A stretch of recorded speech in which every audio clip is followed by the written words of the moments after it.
नमस्कार फ्रेंड्स, आप सभी का एक बार फिर से एजुकेशनल चैनल में स्वागत है। और आज की वीडियो में हम आपके साथ डिस्कस करने जा रहे हैं एक बहुत ही इम्पोर्टेंट टॉपिक पे, जो कि आपके यूजीसी नेट पेपर 1 के टीचिंग एप्टीट्यूड के लिए काफ़ी इम्पोर्टेंट रहेगा। साथ ही साथ टीचिंग से जुड़े हुए जितने भी अदर कोर्सेस हैं उसके लिए भी ये टॉपिक काफ़ी वैल्यूएबल रहेगा। तो आज की वीडियो में हम डिस्कस करने जा रहे हैं आपके साथ रिमेडियल टीचिंग पे, और हम इसको इवैल्यूएशन के पार्ट के अंतर्गत इसलिए लेके आए हैं क्योंकि प्रीवियस वीडियो में हमने आपके साथ डायग्नोस्टिक इवैल्यूएशन पे डिस्कस किया, तो उसी से जुड़ा हुआ ये काफ़ी इम्पोर्टेंट टॉपिक है रिमेडियल टीचिंग। अगर हम इसको रिमेडियल इवैल्यूएशन भी कहें तो भी कोई दिक्कत नहीं होगा, क्योंकि रिमेडियल टीचिंग के बाद ही आपका रिमेडियल इवैल्यूएशन यानी कि उपचारात्मक मूल्यांकन हम कर सकते हैं। तब हमें पता चल जाएगा कि जो समस्या का समाधान के लिए हमने जो प्रयास किए क्या वो सफल रहे या नहीं। ठीक है, तो देखिए प्रीवियस वीडियो के टॉपिक को थोड़ा सा यहाँ पे रिवाइज करना पड़ेगा, जिसके आधार पे ही आज का जो टॉपिक है वो हम आगे बढ़ाएंगे। देखिए प्रीवियस वीडियो में हमने आपके साथ डायग्नोस्टिक इवैल्यूएशन पे डिस्कस किया, निदानात्मक मूल्यांकन पे डिस्कस किया आपके साथ, और उसमें हमने आपको बताया कि कक्षा में यानी कि क्लास में जब टीचर स्टूडेंट को कुछ पढ़ाते हैं, टीच करते हैं, कोई टॉपिक को समझाते हैं तो छात्र सीखते हैं। लेकिन कुछ छात्र ऐसे होते हैं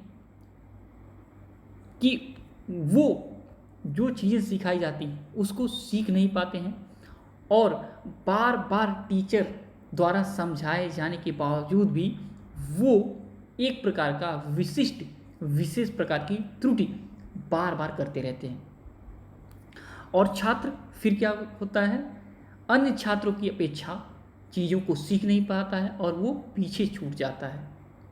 उसका जो शैक्षिक कहें या कहें एजुकेशनल परफॉर्मेंस जो है वो बेहतर नहीं होता है अन्य स्टूडेंट से।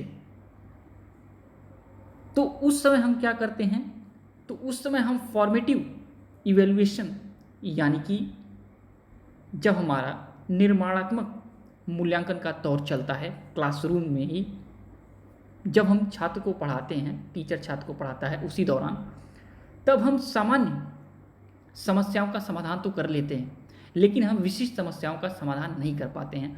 तो उस समय हम क्या करते हैं, हम डायग्नोस्टिक इवैल्यूएशन के माध्यम से हम उस विशिष्ट कारण का पता लगाते हैं जिसके कारण छात्र चीज़ों को सीख नहीं पाता है और बार बार त्रुटि करता है, बार बार गलती करता है। तो जब हम समस्या का पता लगा लेते हैं, यानी कि छात्र के समस्या का हम पता लगाते हैं, उसका स्वास्थ्य संबंधी चीज़ों को देखते हैं, हम उसके फैमिली का बैकग्राउंड देखते हैं, हम उसके स्वभाव को भी देखते हैं, हम उसके छात्र के पीयर्स ग्रुप को देखते हैं, या कहें कि उसके फ्रेंड्स को भी देखते हैं। उसके आधार पे हम समस्या का कारण ढूंढ के लाते हैं। और भी बहुत सारे फील्ड हैं जिससे हम देख सकते हैं कि छात्र के अंदर क्या प्रॉब्लम है कि छात्र अन्य छात्रों की तरह चीज़ों को नहीं सीख पा रहा है। और जब हम कारण का पता लगाते हैं इन सब चीज़ों के बाद, तो हम उस कारण का समाधान करते हैं। ठीक है, और समाधान जब हम करते हैं तो उस समाधान के लिए हमें ज़रूरत पड़ता है रिमेडियल टीचिंग की, यानी कि उपचारात्मक शिक्षण की।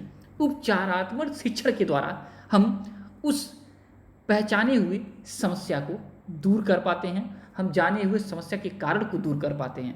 ठीक है, जिसके द्वारा छात्र आगे आसानी के साथ सीख पाता है। क्योंकि आपको हम बता दें कि जब एक कक्षा में, एक क्लास में बहुत सारे स्टूडेंट होते हैं तो ज़रूरी नहीं कि उनका आईक्यू लेवल इक्वल हो, उनका बैकग्राउंड जो है इक्वल हो, ठीक है, या उनके जो कल्चर हो वो इक्वल हो। तो अलग अलग, ठीक है, बैकग्राउंड से, अलग अलग फैमिलीज से, अलग अलग कल्चर से छात्र क्लास में आते हैं। लेकिन अगर उन्हें हम एक ही शिक्षण विधि के द्वारा हम एक ही तरह से समझाने का प्रयास करेंगे, सिखाने का प्रयास करेंगे, तो हो सकता है वो चीज़ों को नहीं सीख पाएँ। तो इसी के लिए ये आपका उपचारात्मक शिक्षण की ज़रूरत होती है। तो याद रखिएगा कि डायग्नोस्टिक इवैल्यूएशन के द्वारा बालकों के सीखने संबंधी विशिष्ट कठिनाइयों का पता चलता है। डायग्नोस्टिक इवैल्यूएशन हमने कल पढ़ाया था, निदानात्मक मूल्यांकन के द्वारा बालकों के सीखने संबंधी विशिष्ट कठिनाइयों का पता चलता है, जबकि रिमेडियल टीचिंग कहें या इवैल्यूएशन के द्वारा बालकों के अधिगम संबंधी विशिष्ट कठिनाइयों को एवं कारणों को दूर करने की उचित शिक्षण प्रक्रिया अपनाई जाती है। आपको हम बता दें कि उपचारात्मक शिक्षण द्वारा छात्रों की विशिष्ट व्यक्तिगत कठिनाइयों को दूर तो किया जाता है, साथ ही इन क्रिया से अन्य छात्रों का समय आदि जो है वो भी बचता है। यानी कि क्लास में एक स्टूडेंट सीखता नहीं है, बार बार टीचर उसको सिखाते रहते हैं, तो अन्य छात्रों का भी तो समय जाया होता है। इसलिए छात्र को एक स्पेशल तरीके से ही समझाया जा सकता है, अदर क्लास लिया जा सकता है उनका, और उनकी समस्याओं का क्या किया जाता है, समाधान किया जा सकता है अलग से शिक्षण के द्वारा। और बता दें कि इस शिक्षण से शिक्षण प्रक्रिया प्रभावशाली भी हो जाती है और बालकों को अपने शक्ति और योग्यता अनुसार सीखने का अवसर भी मिल जाता है। यानी कि अगर हम आपको कहें कि शिक्षण की प्रक्रिया प्रभावशाली हो जाती है, क्यों? क्योंकि हम एक ही शिक्षण प्रक्रिया के द्वारा छात्रों को सभी को समझाने का प्रयास करते हैं, लेकिन हम जब छात्रों की समस्या को जान लेते हैं तो उसको एक विशिष्ट प्रकार से जो भी ज़रूरत होता है उस प्रकार से खेल विधि या किसी मेथड के थ्रू छात्रों को हम सिखाने का प्रयास करते हैं। तो हमारे क्या होता है, शिक्षण की प्रक्रिया जो होती है वो प्रभावशाली हो जाती है, इफेक्टिव हो जाती है, जो कि इसके पहले इफेक्टिव नहीं थी, जिसके कारण छात्र सीख नहीं पा रहे थे। ठीक है। और हम आपको बता दें कि इस शिक्षण यानी कि जो आपका उपचारात्मक शिक्षण है, इससे पिछड़े बालकों की हीन भावना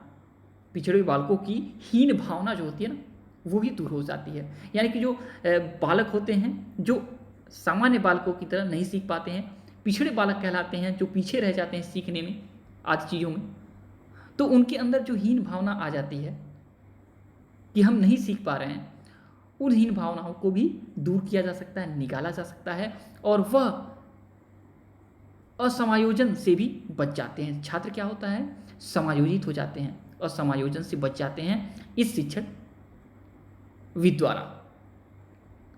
तो ध्यान रखिएगा कि ये आपका जो रिमेडियल टीचिंग है वो छात्रों के जो समस्या है उस समस्या को पहचानने के बाद समाधान करने के लिए ये आपका उपचारात्मक शिक्षण विधि अपनाई जाती है।